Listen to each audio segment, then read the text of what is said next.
This is episode 212 of Coming You Reds, the Toronto FC podcast playoff edition. Some people said it wouldn't happen ever. Some people were saying that as recent as a few days ago, but the MLS Cup playoffs are actually here. And we're thrilled to be talking about some TFC as they get set to kick off their playoff run on Tuesday evening. Gareth Wheeler alongside Julian No, it isn't Julian de Guzman. It's my main man, Terry Dunfield. Another TFC legend. It was very cool seeing Julian de Guzman on the TSN broadcast on Friday night. I was looking for your pearly whites, Terry. Instead, it was great to hear from Julian and good to see him back in the spotlight again. Yeah, it was fun to see a new voice. I told him, listen, I'm booked for Come On You Reds. I can't make it last night. Very good. Wait, he's now involved with what is it? A League One Ontario club, a new club called Barrie, which is just north of the city of Toronto. If you're unaware of the Toronto geographics. And Terry, when you hear Barrie, aren't you like, didn't I play for that club? It's just spelled differently. I think I saw them off, didn't I? I'm out of business now. Yeah, I love Barrie, man. That Barrie just brings back good memories. Though that was a pretty big drop from Manchester City. But other than that, it was pretty good. Good time. The charm, you know what the smaller club is where is at? Like Wrexham right now with Ryan Reynolds and Rob McElhenney, they're blowing up North Wales. So, you know, don't sleep on those small clubs. By the way, Ryan Reynolds needs to buy a Canadian team. I don't care if it's MLS or if it's Canadian Premier League, and call it Deadpool. Because there's Liverpool, there's Hartlepool, there's Blackpool. We need Deadpool FC, don't we? They'd definitely be like LAFC and playing black, wouldn't they? That was the first thing I thought of. It'd be like St. Pauli, kind of. Yeah. But you can, piggyback off of the film franchise. This week we'll get into. So I was thinking, right? I wonder whether Ryan Reynolds got the idea with his buddy for Wrexham from Conquer COVID when we were working on that through the summer with Danny Dicchio and Craig Forrest, and he kind of got his soccer noodling on. Are you taking credit? Did you provide the assist? I should probably check my junk box and see whether he's emailed. No kidding. There might be a future role. North Wales, beautiful place. Played for their rivals, Shrewsbury. You never know. Did you? Just across from Chester, right? Shrewsbury's what, a little bit east, I guess. Anyways. Beautiful part of the world, though. Yeah, absolutely. This week we'll get into TFC's matchup against Nashville. Looking forward to that. We'll get into the keys for a successful Toronto FC playoff run. Alejandro Pozuelo was named to the best 11. I kind of have a problem with it, though. Not Paz specifically, but the best 11 in general, and some MLS Cup playoff talk coming your way as well. Nashville, Terry, the first ever match between TFC and Nashville is going to happen in playoff football as they defeated a COVID-ridden Inter Miami side. 3-0 was the final. Another impressive performance from an expansion team that really nobody gave a chance. They didn't spend a lot of money. There wasn't those flash and dash signings. They've just gone about their business, played really good football under Gary Smith, very well organized, and that strong defensive spine has taken them to real positive places here. Yeah, I think you summed it up really well. They're a team that don't give you a whole bunch. That they don't really turn you on when you look at that team sheet. But it goes to say that having a core of MLS vets is important. Having a clear identity and a style of play that suits your players will get you so far in this league. And it's very pragmatic. They don't give a whole bunch away. Their back four is protected by a very defensive midfield too. They've got one or two difference makers that can create something out of nothing. They're good on set pieces. I thought they bumped into an Inter Miami team. Even with all their big dogs, I don't think they're built for playoff football. I'd say they're dangerous, but they're inconsistent. You don't know what you're going to get. They're a little bit of a mixed bag. And I think that there's just too much up and down in that side. And eventually that gets exploited. And in playoff football, you can't make mistakes. And by the way, Matuidi was a disgrace last night. Yeah, not good at all. It's difficult for a lot of these world superstar players to come into Major League Soccer, deal with the conditions, deal with the level of some of the players around them at times. I think it was a bigger problem in the past. Not every star player is going to come to Major League Soccer and tear it up. Look at this season. Matuidi's one, Chicharito's another.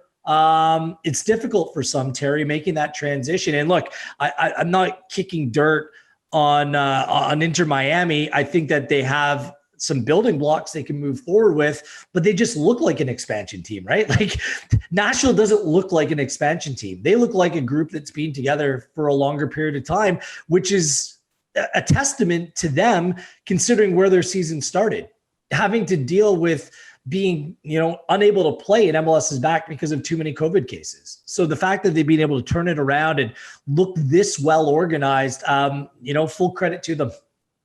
Yeah, I'd say that there's cohesion there for sure. I'd say there's one or two there that have a point to prove.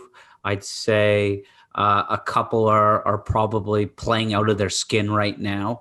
And kudos to Smith and the manager for getting the best out of his players. And I think it goes down to a system and they know exactly what they should be doing in each moment, and what he's asking from his players is fair for their profile and skill set. And to the Matuidi one and star power, man, every league you play in, and look, my career was all over the place, from Premier League to League One, League Two, Championship, MLS, Scottish. Like I've played in a ton of leagues. If you don't approach wherever you're playing with the right mindset and give it the respect it deserves, you're going to struggle. And whether Matuidi hasn't looked after himself, whether he thinks he's better than the league, whether he thinks he can just turn up on a Saturday or in the playoffs and produce, it isn't going to happen. And you have to buy in to the process. Even if you play in the conference, that's a hard league to get out of. And if you've got someone like that in your changing room who obviously commands a ton of money, you start looking over at that guy. And I've had guys like this in MLS, big DPs. If they're not producing, it can become toxic. And that's the type of profile of player that MLS is kind of going away from, not excluding entirely. And I love players like that coming to Major League Soccer. It's just surprising to me considering the type of player he has been over the years.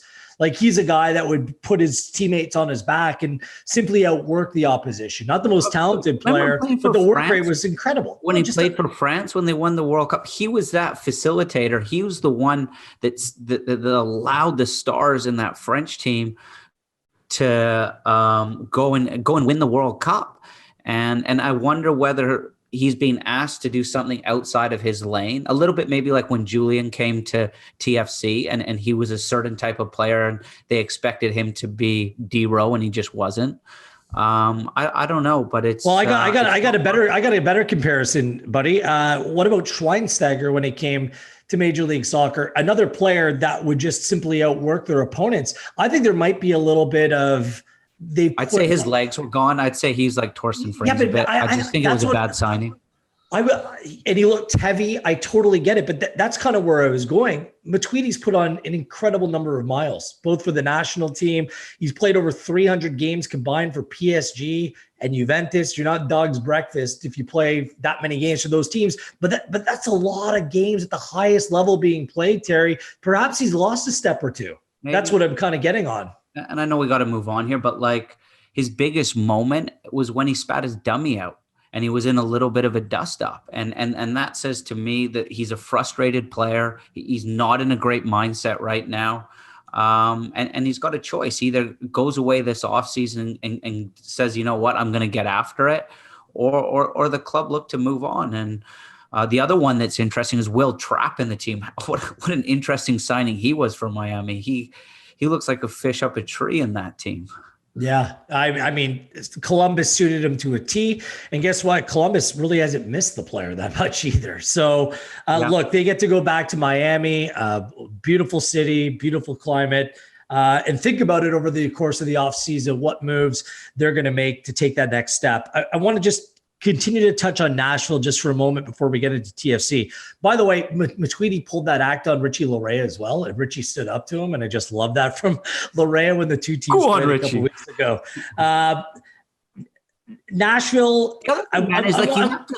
If you're a Smith, like you have to like swallow your value. Like, sorry, if you're Inter Miami, like it crushes club values and culture watching that as well. Watching them not track back onto it's a nightmare, man. Yeah. Nashville's season was predicated on strong defensive play. They conceded the second fewest goals per game in Major League Soccer over the season. That's incredible for an expansion team. They had the defender of the year in Walker Zimmerman. He's kind of like Nashville's Omar Gonzalez at the back, similar profile of player. And I can't say enough good things about right back Alistair Johnston, a rookie that came out of the MLS Super Draft. And oh, by the way, he's Canadian as well. And I just watch him play, Terry. I'm like, this guy could be potentially a starting right back for Canadian men's national team. He's composed on the ball. He doesn't shy away from challenges. I think positionally he's very strong, decent athlete as well.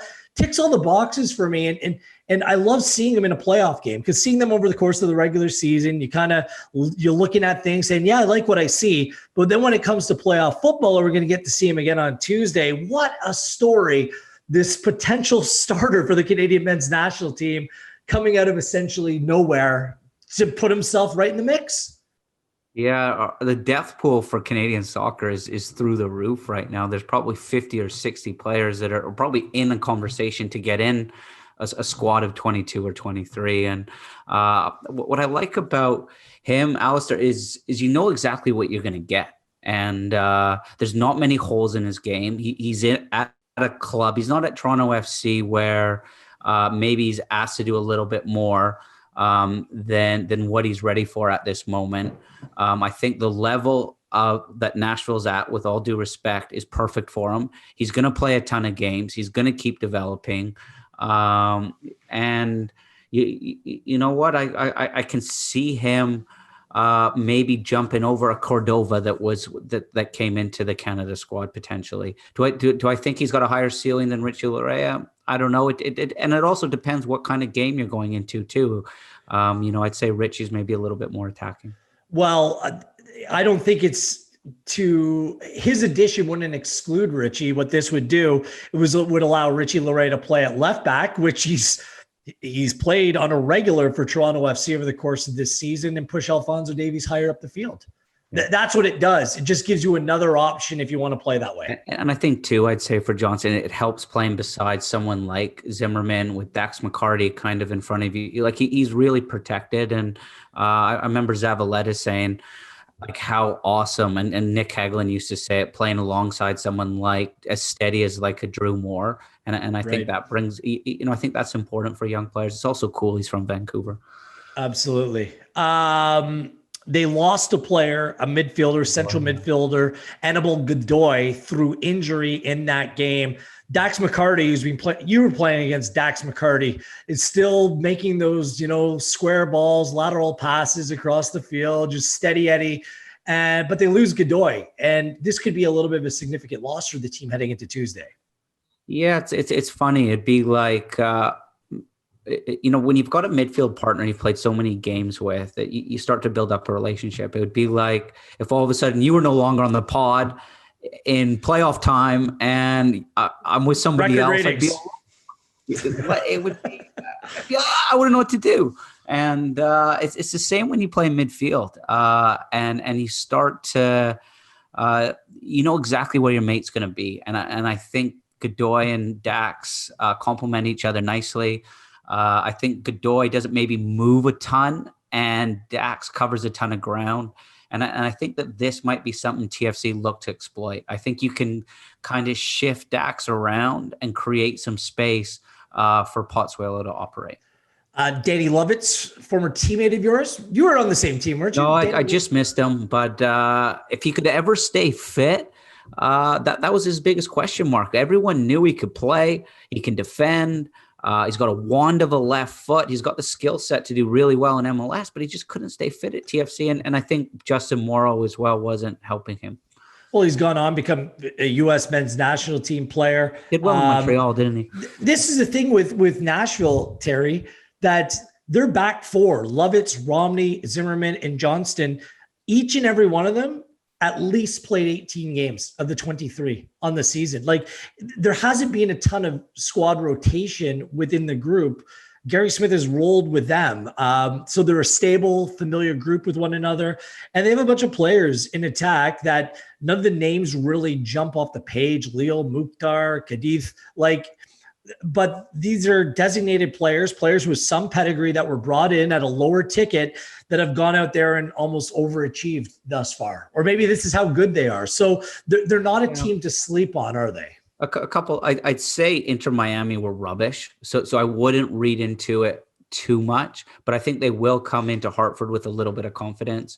I think what our first team might look to do is to try to isolate that back four and try to overload their decision making. Whereas Inter Miami, it was a lot of 1v2s, or they had cover all the time. They weren't ever exposed. And I think our game model could expose maybe their fullbacks or a center back, if that makes sense. And the one kind of attacker in their team who I think could potentially be a pain in the ass is Mukhtar.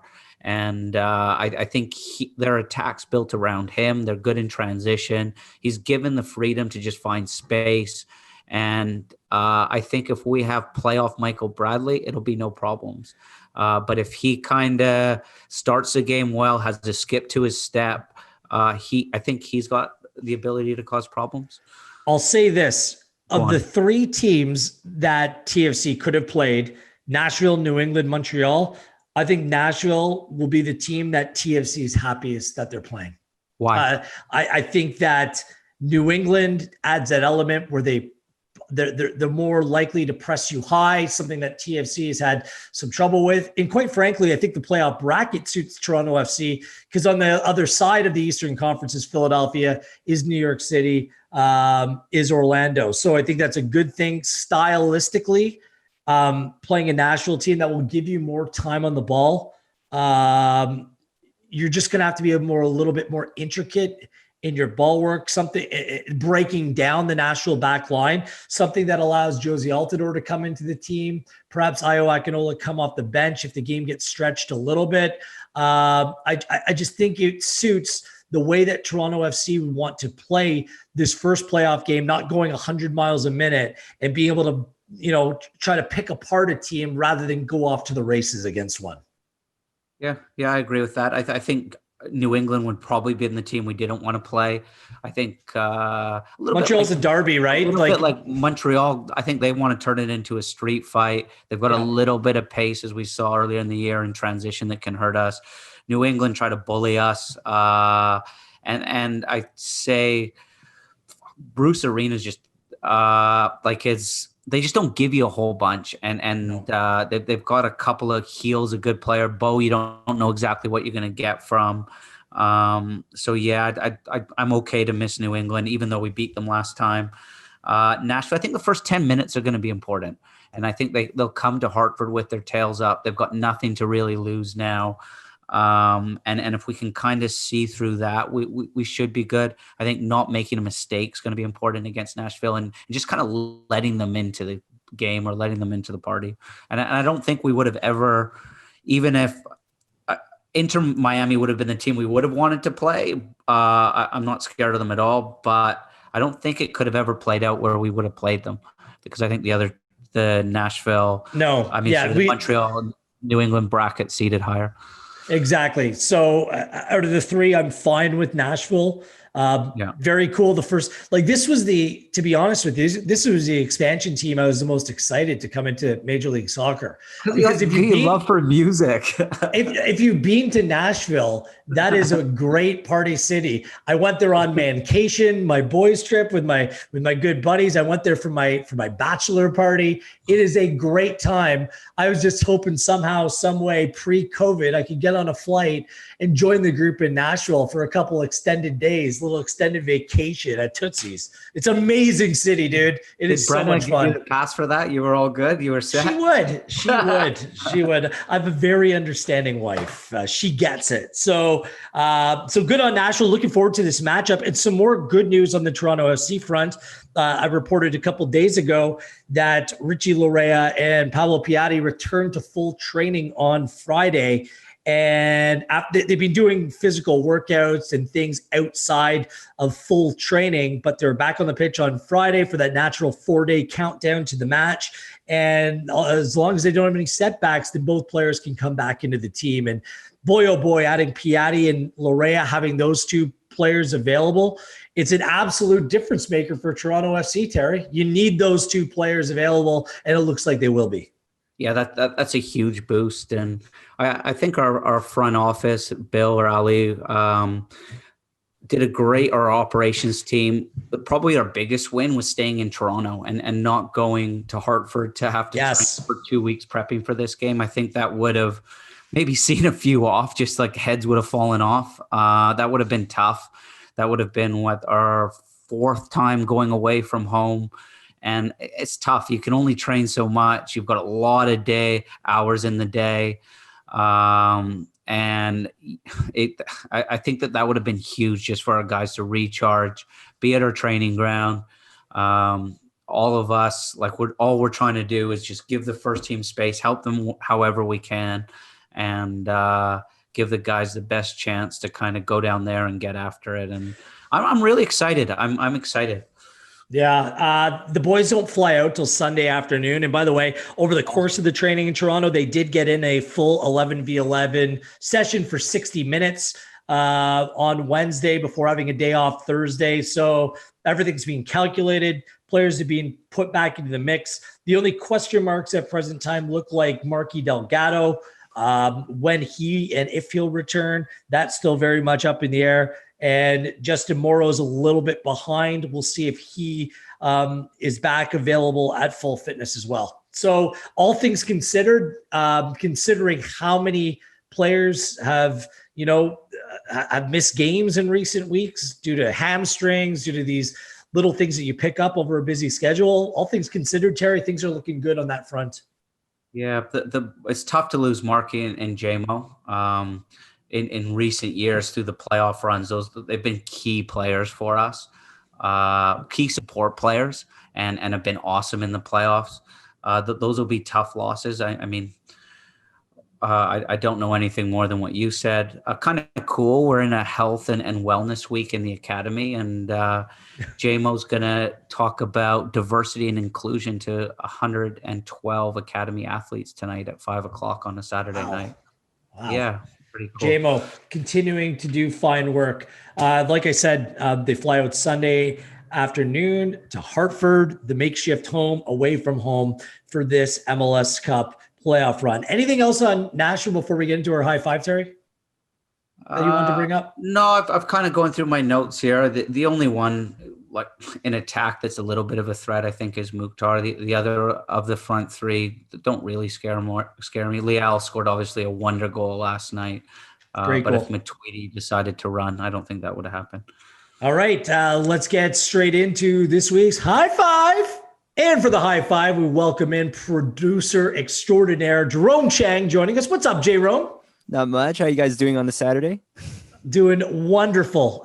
Terry's just getting ready to watch. Watch City destroy Spurs. He's getting in the mood. I can tell. He's got that extra pep in his step. I wanted. Mourinho's been coming for Pep. Hey, he's been dropping a few bombs in the media this week. No way, that we Jose. Doctored up the England doctor with, I don't know, man. Pep's having none of it. It's typical Jose. It's no way Jose. He knows that Pep owns him, and he knows that this is Spursy season. And Spurs are about to go pear-shaped. That's my prediction. Watch, after this podcast, they're going to beat City. I'm going to have egg on my face. Relax. I'll be texting. Don't actually say anything. I'm going to watch Orlando, New York City, and then Columbus, New York. Yeah. Red Bulls, then watch City tonight. So my girl. Hey, so everyone's going to be listening to this after the Orlando, New York City game. I'm picking Orlando. I want to look like a genius. I like Orlando. I think Orlando's going to beat Philadelphia in the next round. I'll go Orlando Red Bulls. You think? Hold on. Red Bulls are on the other side of the bracket. Red Bulls play Columbus. Oh, you think Red Bulls are going to beat Columbus? In the second game, yeah. No, I don't think so. I think Columbus is too good. Anyways, those are our predictions that by the time you listen to this might be wildly wrong. So enjoy. I don't know if I'm willing to bet against you, Gareth, after last year's Seattle bet that took them to the finals against LAFC. But in my sports picks these days, ice cold. All right. Really now? Oh, buddy, I'm Really freezing. now? So your picks are just like just 2020 flipped it on you. Like your picks just went the other way. Okay. I have gone hashtag 2020. So I wanted all three of us involved here because it's going to take a team effort for Toronto FC to make it back to MLS Cup. So we're going to bring in the team and we're going to do this together. And this week's high five is the 5 keys to a successful playoff run for Toronto FC. So we're all going to share our thoughts. We're going to collaborate on this one, like what all good teams do. And I want to go first, and I don't mean to jump the queue here, but Terry, you're mentioning Marky Delgado, which transitioned into my first key, because I think for Toronto FC to go on this prolonged run, they need to dominate the midfield. And Delgado, potentially, if he cannot play, is a significant loss for the team. Whether, you know, that trio of Bradley, Osorio, and Delgado have put in incredible shifts in playoffs past. Like, it's been the recipe to success, the consistency. Then when you sprinkle it around the Vasquezes and the Pozuelos and the attacking talent, but that's your core, that's your group. And the fact that one of the three may not be able to go, that means that there might need to be a little bit of a rethink. How best do you get the most out of Michael Bradley this season when he's honestly struggled through injuries? We all know that story. Can he play alongside Osorio in a 2, or do you have to make it a 3 in the midfield by adding in a De Leon, by starting the Prizo party and putting the young player in to start from the get-go? I think that Greg Vanney might have to go with a 3, which will mean a rethink about how your front 3 looks as well. I think it's the biggest headache, and it's the biggest question mark for Toronto FC, how best to own the midfield. Ooh, good one. I think against Nashville, maybe you think about playing with a 2, which would mean you dominate possession with their 2 holders. I don't, but if you really think that you can, well, we're thinking about this too of like a deep run, right? So not necessarily just the match ahead, but like a deep playoff run. So like, yeah. But so I think Terry's like bringing up a good point. Like, your approach for Nashville might be different than what your approach would be for the next game if you get through. I mean, you got to, it's cliche, you take it one game at a time, but maybe you're a little bit more tempted to play Pozuelo as more in that central 10 area where he's kind of played all season long. But how much do you sacrifice from the defensive side of things if you do so? That's the question. I don't think you'd be worried about the defensive side. I think you'd be worried about maybe not overloading their midfield and backline, because you lose a number higher up the field. And I'd consider getting after it right away and going Bradley as a single sitter, and then you've got kind of a midfielder, whether it's Osorio kind of in that double pivot role, doing 2 jobs. And that's my number 4 on my list here is tactical nuances. And I think that for each game, you need something a little bit different, something up your sleeve. And that's something in previous years, Greg's knocked out of the park. For every playoff game, there's been something slightly different to the tactics. And I don't expect anything different, especially having had 2 weeks to work on it. But I expect Michael to play and us to go back to that kind of single sitter. Sure. I just, which gives it, we're kind of combining the two here, midfield. Sorry, Jerome, what are you going to say, man? Tactical nuance. I'm just going to finish this thought and feel free to weigh in. It's just, I look at Michael as being best when he has a central midfield player to his left and someone to his right. He loves to, that's where he dominates. He slides in between the 2 center backs at times. He plays very much a central position. When you have him running all around the field trying to cover too much ground, I don't think that's when you're going to get the best out of this version of Michael Bradley. So for whatever reason, guys, I'm just thinking that Ralph Prizo might play a significant role in the playoffs, which is crazy considering he was off the radar maybe a month ago. Now I think he's just worked himself into a position where he fits the profile. If he plays to the right or left of Bradley, and, you know, Osorio plays the other side, you're looking pretty good. You're looking like you have some balance in there. But then it just brings up that question of where exactly Pozuelo plays and how you fit Altidore into the equation. I don't know. Greg Vanney's dealing with a puzzle, which has a lot of intriguing pieces, but not all of them necessarily fit together to form a perfect picture. This is what probably keeps him up at night, right? So I'm just guessing based upon what I've seen from the team this year, and which would provide a much more solid platform for Toronto FC to go out and attack. You guys? Yeah. I think combining both your thoughts together, I was trying to figure out what would be my thing, and I think Terry already nailed it in tactical nuance. Like, I think what I find generally in a deep playoff run for any sports teams, it kind of goes into just those little bits that a coach or a team figures out to have that tactical advantage. Just because in a playoff, as opposed to regular season, you get to just focus so directly on your opponent and adjust according. And trying to look at TFC, classic us or classic me going to a basketball analogy, it feels like before there was a box and one, there was Greg Vanney's 4-4-2 in the 2017 final, just like making those kind of changes to give you that advantage and take that control. And in some ways unexpectedly, right? Those are the kind of gambits that can go badly, but when they work out, it's really what puts you over the top.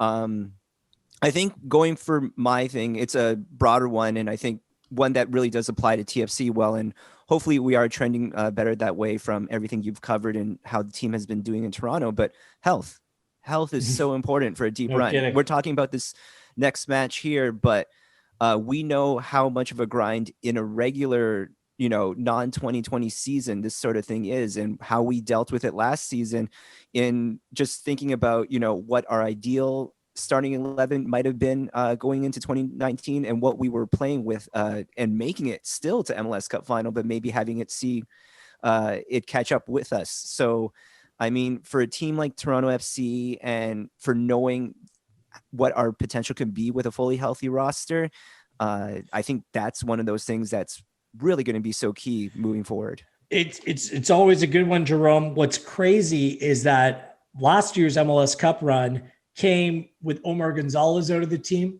Laurent Simon stepped up, was excellent over the course of that run up to the finals. And Josie Altidore was out of the team as well. So those were two significant losses that TFC were able to make up for. So health, yes, is critical, but who else can step up in a similar role or maybe even a different way to fill that void? Terry? That kind of goes with my number 5. Which is subs.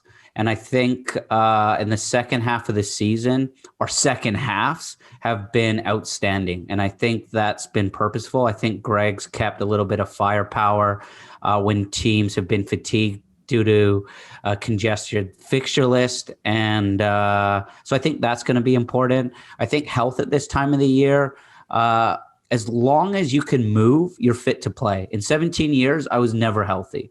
And everyone at this time of the year has to suck it up. I'm sorry, Jim Liston, if you're listening, but consistency in your team and a strong mindset is very important. And kind mentality, dude. Yeah, man, you're so right. Mentality is everything. And the second, I just think the sub one is every player wants to start a playoff game. When Greg goes like that, this is you don't have a Flipboard now when he puts it up on the projector and you're not in the team, you're gutted. But I think having a deep, heavy bench is important, especially I do have with a question about that for both of you, just because definitely at the latter part of the season, we were dealing with a lot of injuries, a lot of things catching up and moving rosters. And I think one thing that can be said about this season is we haven't necessarily seen a 100% Toronto FC team play on there, whether, we didn't have Michael early in the season, we lose Josie partway through, but there was only maybe that short run in the middle where we beat Columbus Crew, and when we got to the top of the Supporter Shield standing, that we got to see some of the potential there. And I'm wondering, is there anything that goes into play of just the amount of minutes of having kind of our top like fully healthy team together? Like, does that play in, or do you think, if we have it there, it'll probably click? Like, do we have enough experience? Yes, there's plenty of experience. Like, look, Okay. this is what makes TFC's season completely underrated. And when the awards came out and Jim Curtin wins Coach of the Year, it's like, fine, I get it, but I don't think enough's being said. It's more than just living away from home the way that TFC did over the course of the season. So in terms of points per game, they had the 13th best points per game in MLS history. That's 25 years. In 25 years of the league, they came away with the 13th highest points per game and could have been level with the Philadelphia Union if it wasn't for a once-in-a-lifetime collapse against DC United, 10 men, 2-2, MLS is back, and a crap penalty taken by Paz and Piatti, which worst-case scenario, that match against the Impact would have ended in a draw. I mean, that's 3 points right there. So all things considered, that and the fact that Bradley missed 11 games, Altidore missed 10, Morrow missed 9, Piatti and Osorio missed 6, and Auro and Delgado missed 5. Yeah. Like, these are core players. And the fact that TFC was still able to do that with so many players unavailable, that's why it goes into this using the subs conversation, Terry. And I think you're spot on here. It's like Greg just needs to be able to get it right. Yeah. Which players are going to give him the most? Which players are more suited to go from the opening whistle? Which players are better to change the game coming off the bench? There's so many different ingredients here now that he has a relatively full squad to choose from. So I think it's a great one. And to kind of what Jerome was saying, I think that you need, and to what you were just saying too, Wheels, about core players, like you need enough firepower in your starting 11. And if you go back all the way till the Galaxy and their kind of golden era, the Seattle Sounders and us, we could probably name their starting 11 in the playoff. Totally. You knew who was playing. And, if we are going to put a run together, I think you need 8 or 9 guys that are going to play more or less every minute with some help from the bench. Yep. Last one, unless you guys have anything else to add, which would be a high 6 or 7, but I wanted to call this one a double A. Altidore and Ayo. How does that combination play out? Do you go with Josie Altidore, who's just returning to fitness? He just came back, played some minutes before the regular season wrapped up. Is he fit enough to give you a solid 60 minutes off the hop every match out? Or do you have to bring him off the bench, which in my opinion, he's not really suited to? And does that mean that Akinola moves to a bench role, or somehow, some way, can you shoe him in to a starting 11? He certainly deserves to start. I just don't know if he will start. And my preference would be going with Altidore from the get-go and bringing Altidore or Akinola off the bench for the end of game legs. I think that that's the way that it has to go forward. Some people might not like that, but I think that that's kind of the best way forward. But the way that those two either play in tandem or play separate from one another, that's my second key or my fifth key to a successful playoff run. Terry, before you go into that, because I would like to ask another question on top of that, because I think the Ayo and Altidore pairing was something that we wanted to figure out in the season, but obviously because of health and different reasons, we just didn't get enough time or enough sample size. But I think that really goes back to that question of like, do we have enough experience to know if that works or not? And at least based on what you've seen or even the potential of it, because I think for me and for a lot of fans too, that is a big question, because obviously when you mention firepower, those are two options there. And Gareth offers the option of, one and then one coming off the bench. But in a playoff scenario, do we want both out there? And have we seen enough to know that it may or may not work? Yeah, great question. I'd say a little bit. I'd look at the opposition and do we feel there's two center backs that those two up against could really take advantage of? My first concern would be if you play those two, you're now moving Pozuelo out of position, the best player in MLS in 2020. And I don't think you want to mess with that. I probably agree with what Gareth's saying, that It's a tough conversation to have with Ayo, and it's probably a player you could sell for 10 million this offseason to Europe if he has a really good playoffs. It's probably an easier sell for him to the bench because he hasn't done anything wrong. But I'd probably lean, depending on Josie's fitness, with him. One, because it's Josie at the end of the day.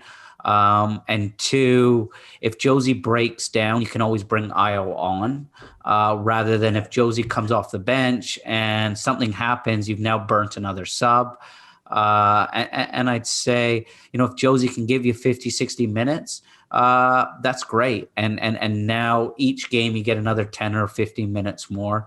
So depending on Josie's fitness, I'd love to see him start. I think he creates space battling with the two center backs of Nashville, Romney and Zimmerman, and create space for others. I don't think there's a ton of space for Ayo to run in behind. I think Nashville kind of sit in this deep middle block. And as long as you've got Ayo motivated, and I think, we've seen a different side to Ayo, I think he'll buy into coming in off the bench. And it takes also a little bit of pressure off a young player as well. Well, that's the thing. These are the first pressure-packed games that Ayo's facing.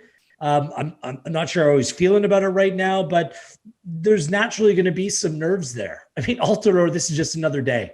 And he's probably got a little bit of a chip on his shoulder, wanting to go out there and prove that he can still play at the highest of levels after what's been a disappointing season for him. When he's played, he hasn't been good enough, and largely it's been because of battling injuries and fitness, and he started behind the get-go because of COVID precautions, and it just hasn't been a vintage season for Altidore. So I'm expecting a motivated player come Tuesday night. Yeah, I'd need to see him put together drone wheels, like 4 or 5 very good training sessions. Like if I don't see that sharpness at the training ground, I'd probably go with Ayo and go the other way, and then Josie come off the bench. The other thing that scares me is Hartford's. Like, it's a really heavy field, and that just screams hamstrings and calves to me as well. It's different to playing at BMO. Yeah. Good stuff. Do you think it's fair to say, just like a last bit on Altidore, like if he is at a good enough health standing, like Nashville is one of those matchups that at least helps him ease a little back into playing form, or like in terms of like all the opponents we could have had, like it actually kind of works to his favor? The other thing too, I'd say Gary Smith's side, they're not like Orlando. They don't play total football. They don't have center backs that step out of the back. So I'd say defensively, all Josie's got to do is kind of push it to the side. He doesn't have to do a ton of running. So from that standpoint, I'd say it's a pretty good fit. And then the other one is, look, Josie's a huge personality. And if you're bringing him to Hartford and he's not playing, it'll be all over his face. And I've kind of felt that in Seattle in the playoffs that we lost last year. Like he wanted to play. And I think with that type of profile, you need to make a call. He either play, if he's able to play, he plays. And that's why he's a designated player. And it's kind of crappy on the younger player, but that's kind of how professional football works. So those are our 5 keys: midfield, tactical nuance, health, subs, and AA. Any extras you want to throw in there really quickly? Mine are kind of comboed with what you said, but I've also got on here set pieces are important in playoffs. And cliche. And that was my number 1. And my number 2 is mistakes, cut out mistakes. And probably my like asterisk one. I'm like Sam Allardyce. This is how he names his team. My asterisk one is that a hamburger wrapper too? I wish. So hungry. Is we've got to find that playoff intensity, and we haven't seen it in the last 2 or 3 games, and we can make excuses why. But one of the coolest things about MLS is playoffs go to another level, and you could feel it last night. And we have to match that. And you're going to be bumping into a team that's motivated, that's coming in with a little bit of confidence after getting a result against an awful Miami team. Anything else, Jerome, before we kick you off and wrap this thing up? Nope, Terry nailed it. I'm good to go. Good stuff, Jerome. Nice work. Thank you. Top man, Jerome. Good stuff from Jerome, as always. The captain of our team. Terry, this week, MLS's Best 11 for the season was named, and congratulations to Alejandro Pozuelo. Deserved honor, potentially the first of multiple, as he's still in the running for the MLS MVP, Player of the Season. It's not the fact that he's on the Best 11 that bothers me, but this is a significant pet peeve of mine that I need to get off my chest. If you look at the MLS Best 11 team, there's 2 wingers, a striker, 3 number 10s, 1 holding midfielder, and 3 defenders. It's like when you name your all-star team, your Best 11, name them in actual positions in a formation that's actually played by an MLS team. It's like, calling your all NBA team and having 5 point guards, and no forwards, or having your hockey team with 5 forwards and no defensemen. Like, how there isn't a right back and a left back and 2 regular midfield, like, it's beyond me. So It kind of cheapens the award for me, because Pozuelo absolutely deserves it. But hold on, who's playing number 10? Is it him? Is it Ladero? Is it Aronson? It's like, what is this team? It really bothers me, Terry. It's a pet peeve that I wish they could just name a regular team, because, at right back, you're ignoring Anton Tinnerholm. He's had a great season at right back, or a left back in a Richie Larea.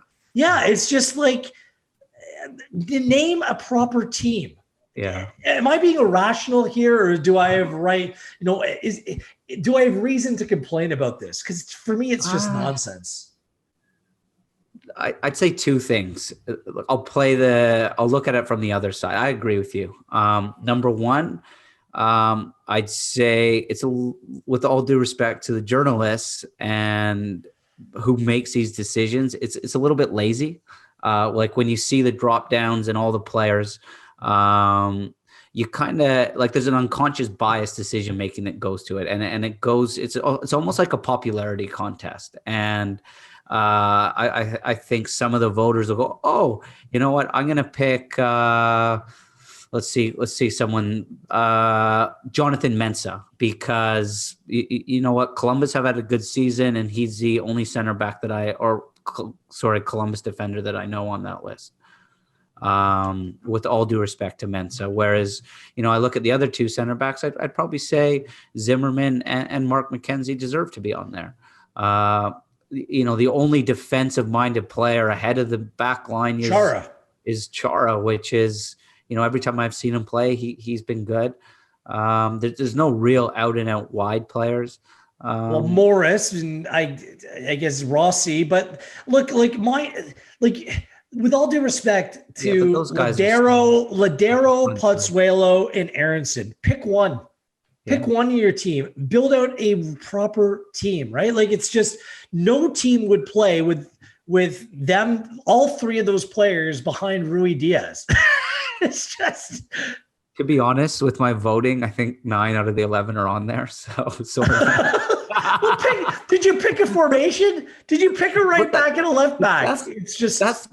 My thinking when I was doing it is how am I going to put all these star players in a formation? The formation was getting in my way. So I'm probably on the other side, bro. Sorry, you see, for some reason, I didn't get an invite to vote this year. I have no idea why. My email got lost in the mail for Major League Soccer and Canadian Premier League, apparently. No vote for either. Maybe I would bring some sense into this. Just going forward, if you want credibility in your 11, and I know you want to reward your high-profile players, I get it. But name an actual formation, please, and thank you. Boom. That's my rant. I guess I'm kind of like on the Alexi Lawless side of his tweet last night, where he said for the league to keep growing, you actually need the big-profile clubs like Inter Miami to do better, and the big names. And with all due respect to the Gary Smiths and Nashvilles, they're not going to move the dial of MLS. It's an interesting point with a league that's still growing. He's also a guy that picked TFC Seattle for the MLS Cup final again. So, look, I love Alexi Lawless. I love how he speaks his mind. But this isn't basketball where it's like you want to see the Lakers every year win it because they're the Lakers. Like, stop it. Enough. It's sport. And there's a salary cap in this league for a reason, to level the playing field. It's just everyone wants their all-star this and their superstar that. It's sport. It's different than that. By the way, that's going to be a tough. I know I've dwelled on the Miami thing. That's going to be a tough offseason for their front office. Just why don't you give Bex a call? And they need a sponsor for that beautiful kit. I really love their kit. Anything else before we go? No, I think that's good. Bring on Tuesday. Let's go. Yeah. The one thing I'll say is, for whatever reason, the bookmakers, the odds makers, have TFC slotted in as like the 5th or 6th favorite to go on and win MLS Cup. Some real value there. Honestly, there's some real value there. Because you're ice cold, make sure you don't bet on TFC. I know. I'm not, dude. I do not bet on Major League Soccer. I work within the league. I'm just saying, when you're looking for talking points and to seeing what the public perception actually is, that's what that's what the bettors are telling you, that they don't like TFC for whatever reason. It was us against the world last year, wasn't it? Every year, TFC. You know what? It grinds on me, man. Okay. Yesterday, all I heard was your turn. AJ talk about like how good Montreal are and what a success their year was. They were awful last night. They were frail. They were soft when they needed to. They were awful all season, Terry. And like, okay, yeah, Thierry Henry stuck to his principles, but like even Bruce Arena saying, yeah, Henry's been great before he beats him because he knows he's going to win, is like, yeah, good boy. You know what I mean? Yeah. Like, I don't know, man. I think some people just got to say it how it is and give out credit where credit's due. And so that's what I do. Keep a real police. And TFC have dominated for the last 4 or 5 seasons. And you know what? To be honest, it's a disgrace that they, like last year in the playoffs, are not the favorite or the second favorite with Seattle. There you go. Good way to end it off. We'll be back next week post TFC Nashville. They're getting the Raptors treatment, ladies and gentlemen. 6 p.m. kickoff in the beautiful city from Hartford. So get your dinner ready, make it early, or maybe order in and support some local businesses in your area. That's the way that we do here in Toronto. We look after one another, and we're always watching the Reds. 6 p.m. MLS Cup Playoffs, TFC in Nashville. I'm predicting some Smashville here, and not in a good way for the visitors. You should do the team talk. Vanny, let Wheels in. On behalf of Terry, on behalf of Jerome, I'm Wheels. Wheels up on the MLS Cup Playoffs. This is being Come On Your Reds.